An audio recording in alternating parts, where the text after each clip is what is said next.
परम पिता परमेश्वर, हम आपका हृदय से धन्यवाद करते हैं आपके महान प्रेम और अनुग्रह के लिए, आपके इकलौते पुत्र के बलिदान के लिए, आपकी महान दया और उस करुणा के लिए जो बनी रहती। प्रभु, जितने लोग आपके इकलौते पुत्र को अपना प्रिय जानते हैं और उसको अपना जीवन समर्पित करते हैं, और प्रभु यीशु मसीह उन्हें एक सहायक देता है अर्थात पवित्र आत्मा, और वो पवित्र आत्मा उनकी अगुवाई करता है। प्रभु, हम आपका बहुत धन्यवाद करते हैं कि पवित्र आत्मा की अगुवाई में आनंद का जीवन है, सामर्थ का जीवन है। और प्रभु, आपका नाम उन सब लोगों के द्वारा महिमान्वित हो जो पवित्र आत्मा की अगुवाई में चलते हैं, और सारी महिमा आपको मिले, और आपका राज्य इस पृथ्वी पर बढ़े, और राज्य के द्वारा आपकी महिमा प्रकट हो। धन्यवाद करते प्रभु, आज के वचन को सुनने से पहले आपका धन्यवाद करते हैं, और पवित्र आत्मा के लिए धन्यवाद करते हैं जो हमें इन बातों को देखने की सामर्थ्य देता है और इन्हें समझने की शक्ति देता है, ताकि हम इन बातों को अंडरस्टैंड करें और आपके राज्य में बढ़ें और आपकी महिमा का कारण बने। धन्यवाद के साथ इस प्रार्थना को आपके इकलौते पुत्र प्रभु यीशु मसीह के नाम से मांगते हैं, आमीन। सबको जय मसीह की। परमेश्वर का धन्यवाद करते हैं क्योंकि परमेश्वर अनुग्रहकारी और दयालु है। आज मैं आपके साथ किंगडम ऑफ गॉड या परमेश्वर के राज्य को एक पैराबल के द्वारा, एक दृष्टांत के द्वारा, वो यीशु मसीह ने बोला था। इस दृष्टांत को आपने बहुत बार सुना भी होगा, पढ़ा भी होगा, लेकिन इसमें से आपको आज तक मतलब की चीजें नहीं मिल पाई होंगी। जो चीज हमें मिली वो बात हम आपके साथ शेयर करेंगे, ताकि जो फायदा हमें मिला वो आपको भी मिले। पैराबल ऑफ डार्डल यानी जंगली बीज का दृष्टांत। जंगली बीज का दृष्टांत देखिए, एक ही खेत में दो प्रकार के बीज बोए जा रहे हैं। सबसे पहले हम दोनों प्रकार के बीजों को देखेंगे।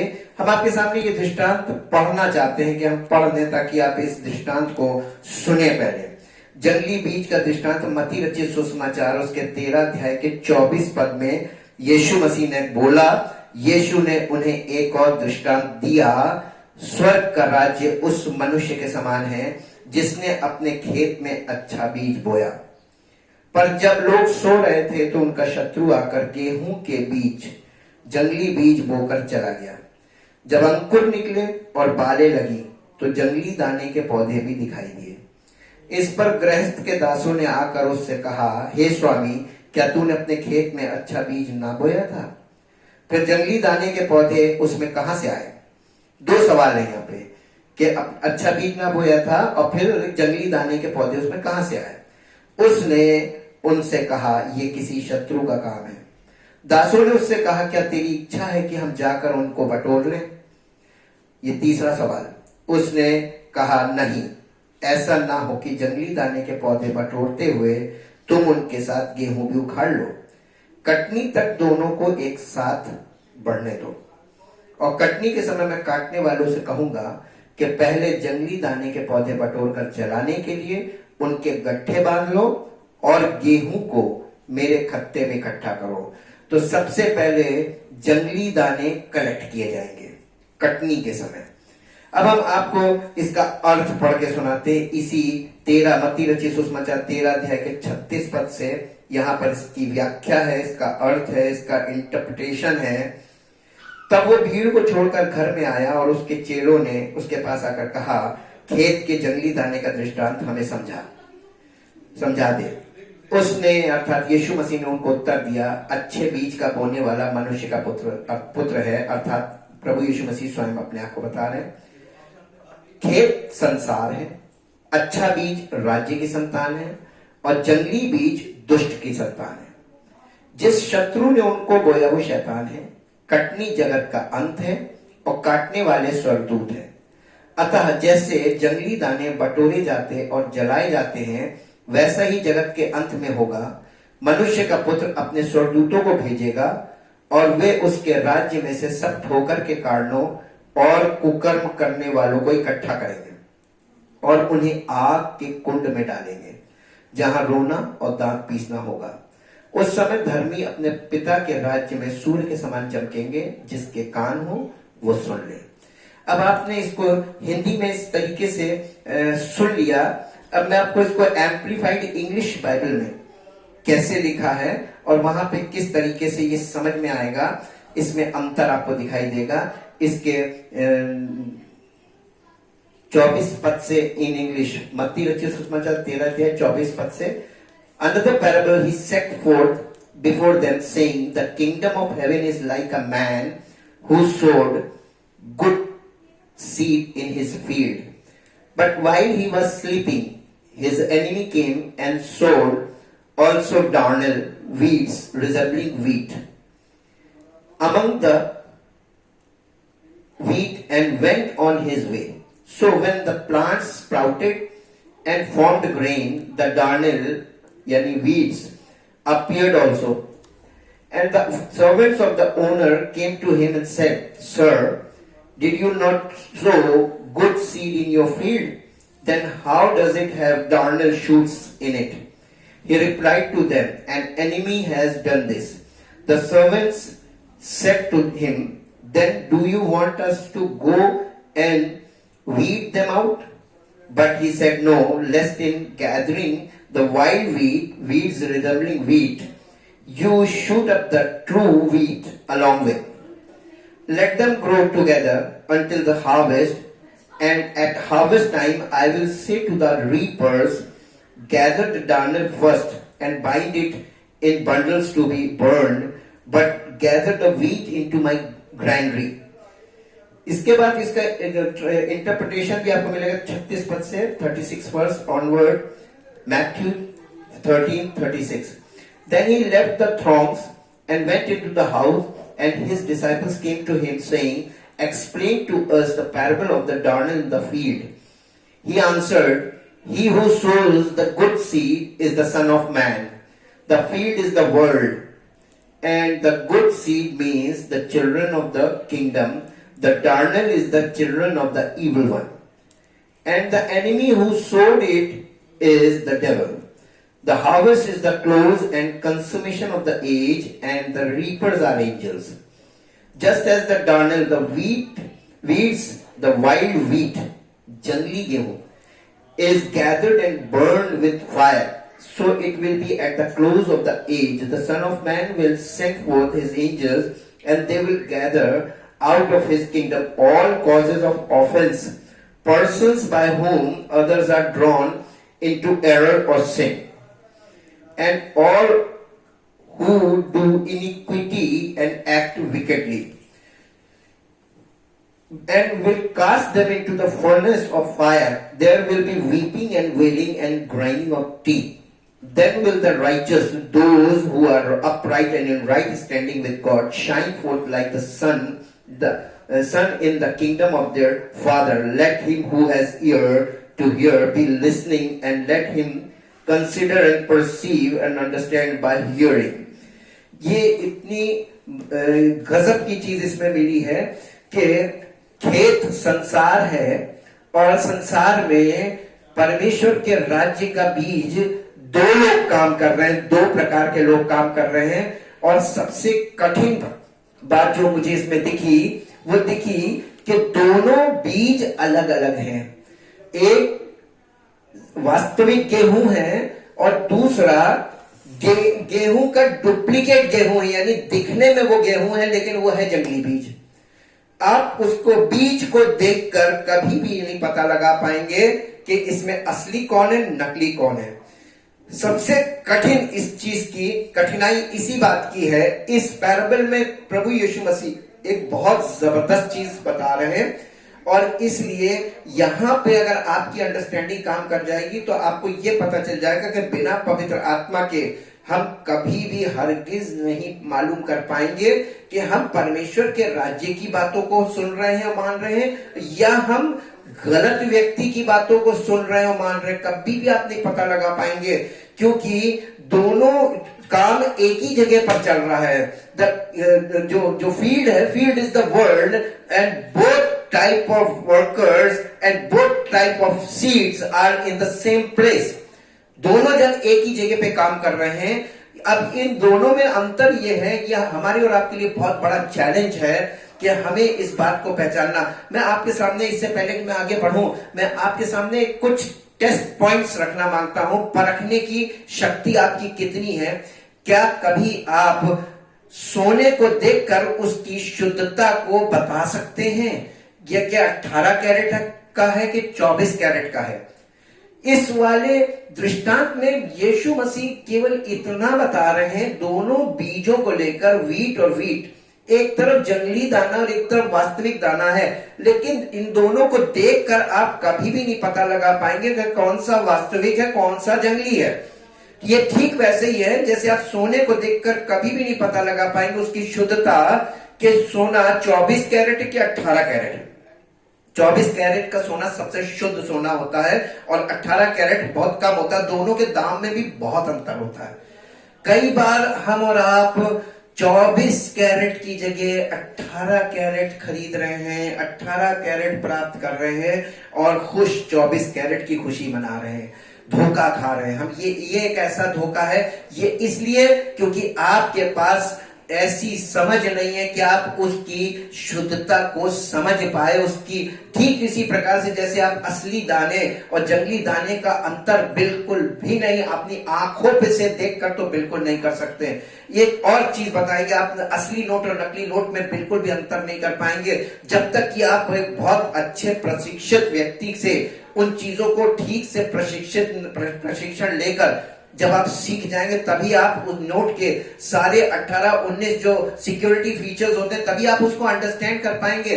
यहां तक कि आप देखिए हमारे इकोनॉमी के अंदर नकली नोटों की कितनी बड़ी मात्रा सर्कुलेट होने लगती है। उसका कारण ये है कि बड़े बड़े लोग लेन देन तो कर रहे हैं, लेकिन किसी को ये अंडरस्टैंडिंग नहीं है कि असली नकली का अंतर, असली नकली का अंतर नहीं कर सकते। आज के जमाने में सबसे बड़ी समस्या असली और नकली वाली है, शुद्ध और अशुद्ध वाली है। और इस परीक्षा में हम सब लोग बिल्कुल टोटली फेल हैं, क्योंकि आप कभी भी नहीं पता लगा पाएंगे। आपको देसी घी, लोग नकली देसी घी बेच जाएंगे असली देसी घी के दाम में, और ऐसा हो रहा है। हम हर नकली चीज को असली चीज के दाम में खरीद रहे हैं, हर नकली चीज को हम असली समझकर खा रहे हैं, हम हर नकली चीज को असली समझकर खरीद रहे हैं, हर नकली चीज को हम प्राप्त कर रहे हैं असली समझ के। हम तो धोखे के युग में हैं। और ये दृष्टांत हमको इस बात में इतना जागरूक करता है कि हमको असली और नकली की पहचान के लिए केवल अपनी आंखों पे, अपनी सेंसेस पे भरोसा नहीं करना है, बल्कि हमें एक ऐसे व्यक्ति की जरूरत है, एक ऐसे पर्सन की जरूरत है जो इस मामले में हमारी सहायता कर सके कि हम इस बारीकी को समझ सकें कि असली नकली का अंतर कैसे किया जा सकता है। आगे इसमें लिखा हुआ है कि जो वास्तविक दाना गेहूं का है और जो जंगली दाना, दोनों देखने में बिल्कुल समान है, आप देख कर नहीं पता लगा सकते। और उसके बाद दोनों को बोया गया, दोनों के बोने वाले भी अलग अलग हैं। जब आप दाने को नहीं पहचानेंगे तो बोने वाले को भी नहीं पहचानेंगे। दूसरा धोखा, वो जो बोया, यीशु मसीह ने भी वही चीज बोई और आज भी लोग वही चीज बो रहे हैं, लेकिन यीशु मसीह ने क्या बोया और आज लोग क्या बो रहे हैं, दोनों तरफ से आपको देखना पड़ेगा। यीशु मसीह ने तो सच्चा दाना यानी ट्रू वीट, सच्चा गेहूं बोया था, लेकिन आज लोग क्या बो रहे हैं? आप बोने वाले को नहीं पहचान पाएंगे, क्योंकि आप बीज को नहीं पहचानते तो बोने वाले को भी नहीं पहचानेंगे। और आज जो बोया जा रहा है वो नकली गेहूं बोया जा रहा है, जंगली गेहूं बोया जा रहा है। पता कैसे चलेगा?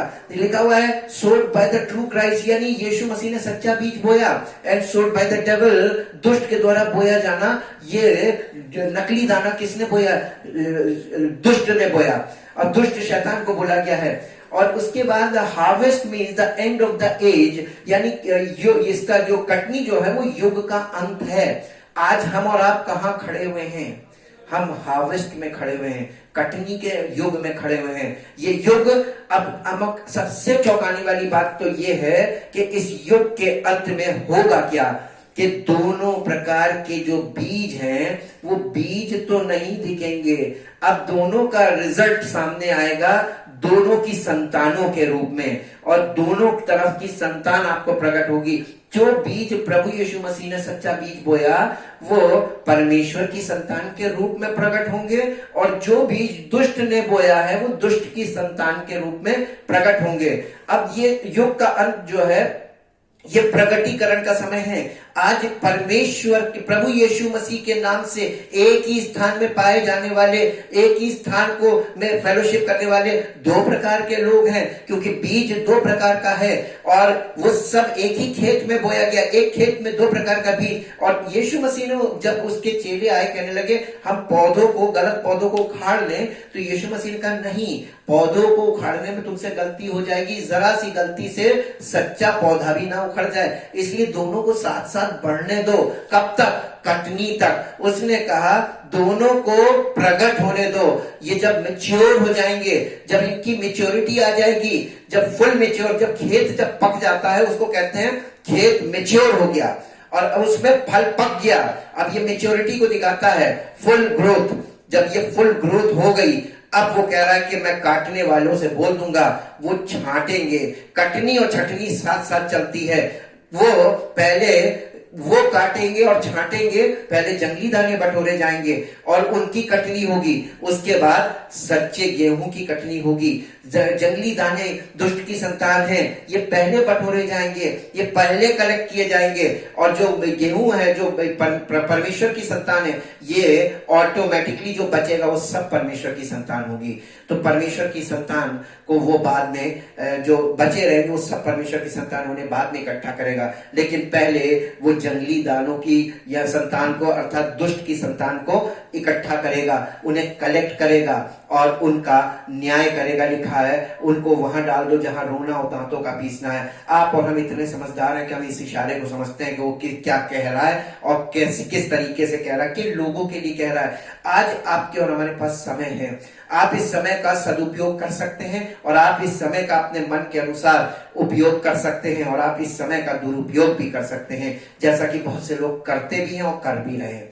लेकिन हम आपसे रिक्वेस्ट करेंगे, परमेश्वर की ओर से निवेदन करेंगे कि आज समय है कि आपको जरा ध्यान देने की जरूरत है कि यीशु मसीह इस दृष्टांत में आपकी आंखें खोलने वाली बातें बताना मांग रहा है। वो आपको ध्यान दिलाना मांग रहा है कि जो आंखों से आप नहीं समझ सकते, जो आप कानों से सुन के अंडरस्टैंड नहीं कर सकते, सच और झूठ का अंतर नहीं कर सकते, आप अपने शारीरिक सेंसेस से इन चीजों को नहीं समझ सकते, आपको एक सहायक की जरूरत है।